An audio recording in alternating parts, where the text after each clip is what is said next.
Dear friends, today I will discuss Section 10 of the Indian Patent Act or the Patents Act 1970. Okay, title of Section 10 is Contents of Specifications. Okay, and we can say that Section 10 is one of the most important sections of the Indian Patent Act. Fine. Okay. So, as I always do, I will explain today also all the subsections through my key points. So, I would request all of you to please go through the bare act as well. Okay. Subsection 1 says, every specification, whether provisional or complete, shall describe the invention and shall begin with a title sufficiently indicating the subject matter to which the invention relates. Okay. So, I will tell one thing, that please keep watching the underlined words and phrases, and these are the most key. I can say these are the keywords of understanding a section, understanding a subsection particularly. Fine. So this subsection simply means every specification should describe the invention and begin with a title indicating the subject matter sufficiently. Fine. Okay. Next I will go to subsection 2. Subject to any rules that may be made in the behalf under this act, drawings may and shall, if the controller so requires, be supplied for the purposes of any specification, whether complete or provisional, and any drawings so supplied shall, unless the controller otherwise directs, be deemed to form part of the specification, and references in this act to a specification shall be construed accordingly. Okay. So this simply means that if the controller requires, drawings shall be supplied for the purposes of specification, may be provisional or complete, and any drawing so supplied becomes the part of the specification by the instructions of the controller only. Otherwise, it cannot be a part of the specification automatically. Fine. That means controller is the boss here. Okay. And we cannot say that these things supplied, these drawings, and we can say, these drawings which are supplied as per the instructions of controller, it can be a part of the specification, but only after getting the instructions from the controller to do so. Fine. Okay. Subsection 3 says, if any particular case the controller considers that an application should be further supplemented by a model or sample of anything illustrating the invention or alleged to constitute an invention, such model or sample as he may require shall be furnished before the application is found in order for grant of a patent, but such model or sample shall not be deemed to be or shall not deemed to form part of the specification. Okay. You can easily find out the difference between subsection 2 and subsection 3 here. So this simply means the model or sample shall be furnished before the application is found in order for grant, but such model or sample should not be a part of the specification. In subsection 2, what we have observed, that it becomes, that means the drawings etc. can be a part of the specification after getting the instructions from the controller, but here it cannot, the model or sample cannot be a part of the specification. Right?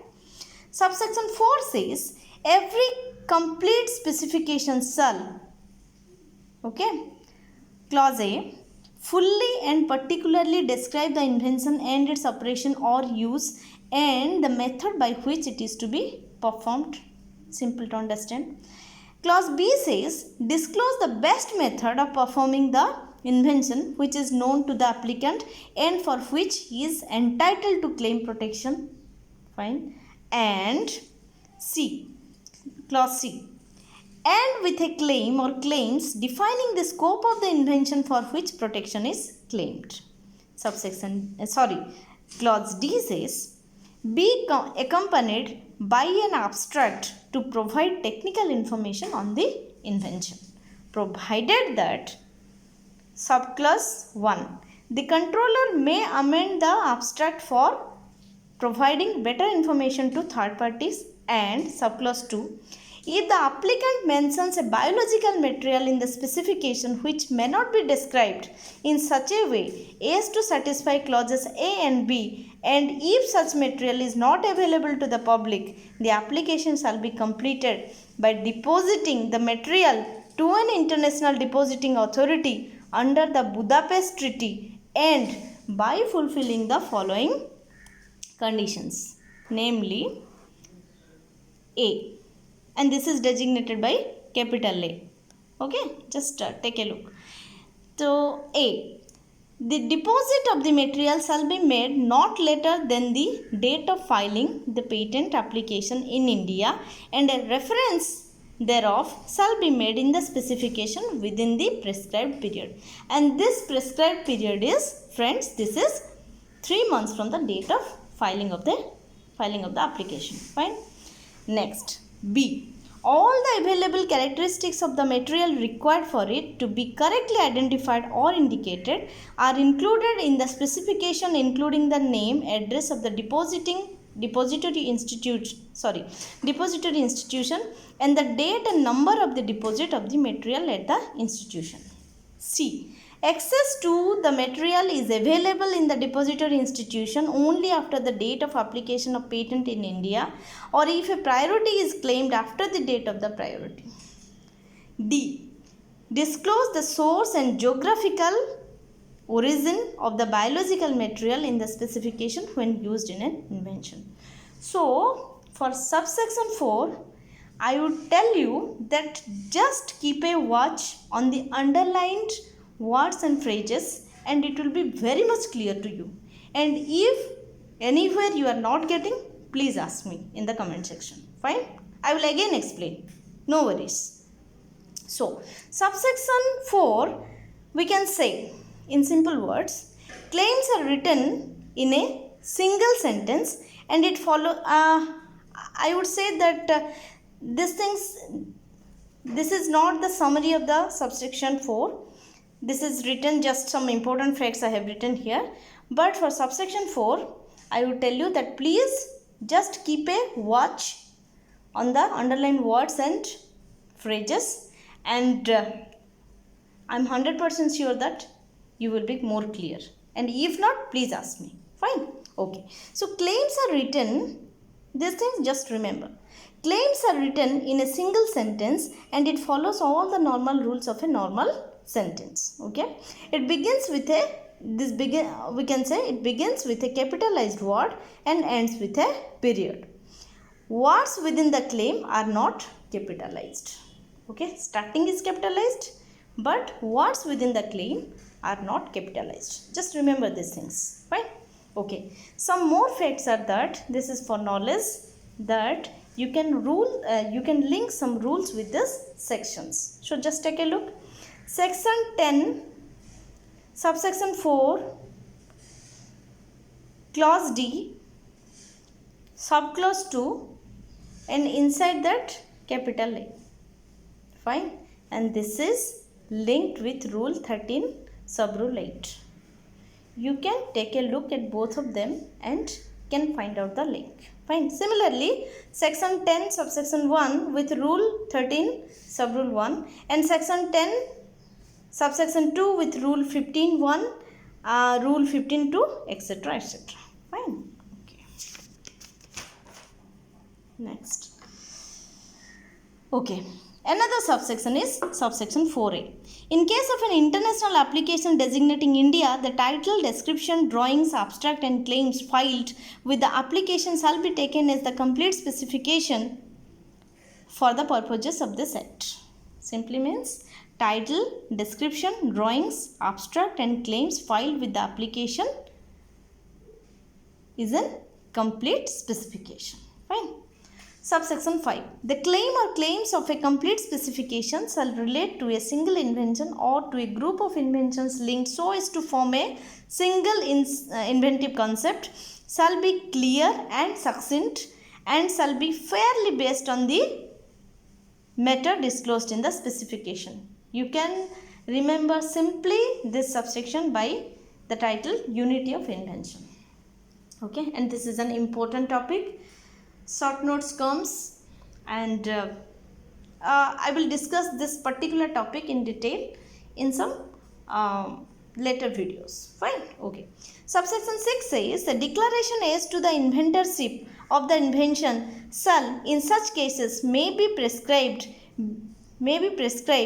be furnished in the prescribed form with the complete specification or within such period as may be prescribed after the filing of the specification. Okay, and this is done via form 5.